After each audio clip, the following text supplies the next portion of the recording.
2 Chronicles 8. Solomon's other activities. At the end of 20 years, during which Solomon built the temple of the Lord and his own palace, Solomon rebuilt the villages that Hiram had given him and settled Israelites in them. Solomon then went to Hamath Zobah and captured it. He also built up Tadmor in the desert and all the store cities he had built in Hamath. He rebuilt Upper Beth Horon and Lower Beth Horon as fortified cities, with walls and with gates and bars. He rebuilt Upper Beth Horon and Lower Beth Horon as fortified cities with walls and with gates and bars, as well as Baalath and all the stores and all his store cities, and all the cities for his chariots and for his horses. Whatever he desired to build in Jerusalem, in Lebanon, and throughout all the territory he ruled.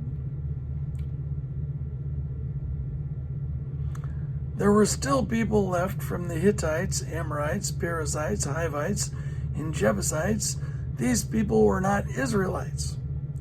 Solomon conscripted the descendants of all these people remaining in the land, whom the Israelites had not destroyed, to serve as slave labor, as it is to this day. But Solomon did not make slaves of the Israelites for his work. They were his fighting men, commanders of his captains, and commanders of his chariots and charioteers. They were also King Solomon's chief officials, 250 officials supervising the men. Solomon brought Pharaoh's daughter up from the city of David to the palace he had built for her, for he said, "My wife must not live in the palace of David, king of Israel, because the places the ark of the Lord has entered are holy."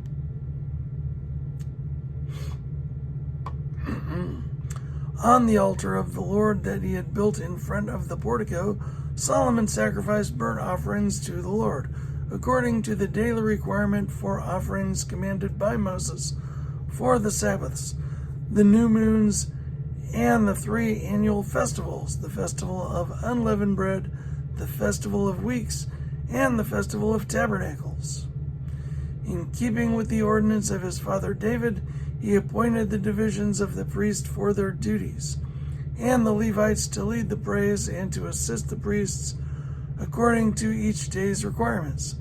He also appointed the gatekeepers by divisions for the various gates, because this is what David, the man of God, had ordered.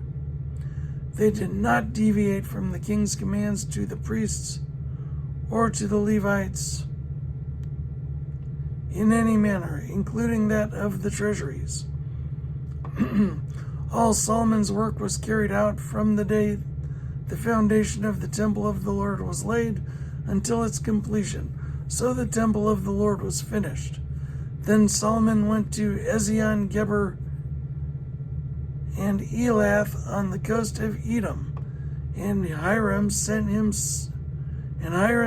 ships commanded by his own men, sailors who knew the sea.